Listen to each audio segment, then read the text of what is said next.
Hello everyone and welcome to today's video where we're talking about Scrat from Ice Age. If you've seen the Ice Age movies, you know who I'm talking about. And we're talking about the fact that I think he's immortal. To start us off on why I think this is the case, near the end of the second Ice Age movie, after the floods go down and we see that he's drowned, and as he gets to the gates of heaven, and they open for him to go in, and he goes nut crazy in less than 5 seconds, and so God's like, yeah, nah, Sid, you can bring him back to Earth. And after that, he just can't die. I mean, he can't stay stuck in a tar pit, he's able to live in a volcano. In the fourth movie, survives a fall to the Earth's core, and he can stand and walk on the Earth's core like it's any old rock. I mean, the Earth's core is thousands of degrees, 5,200 degrees Celsius, or 9,392 degrees Fahrenheit, to be exact. And later in that same movie, Scrat's able to survive the crushing depths of the ocean, and in my book, I'm sure that's worse than the extreme heat of the Earth's core. And we went through all that to find the lost city of Scratlantis, just to destroy it in less than 5 minutes.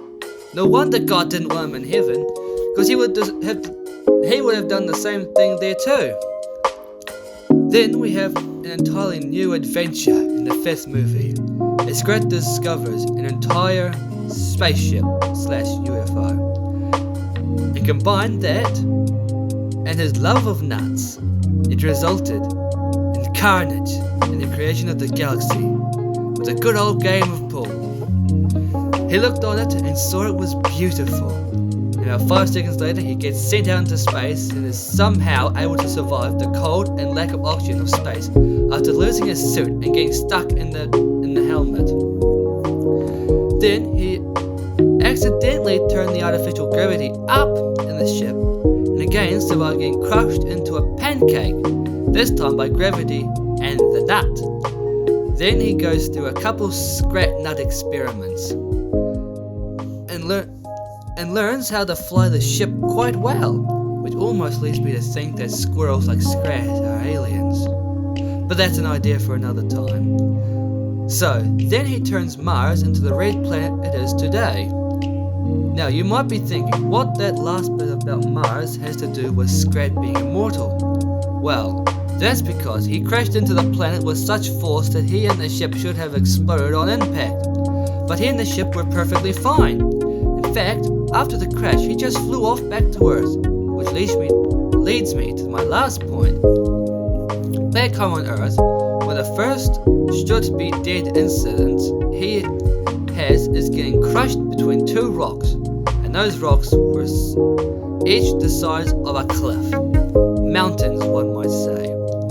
And all these near-death experiences happened because of a race for the nut between Scrat and Baby Scrat, as he's known.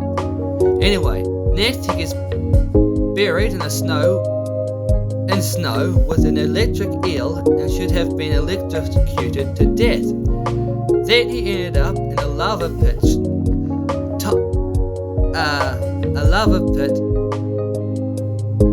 tying into the bit earlier about being able to live in a volcano. Sorry for my stuttering.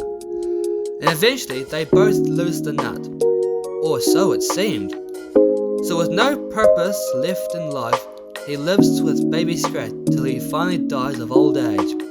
But his soul was not allowed to go back to heaven, but left to linger on Earth.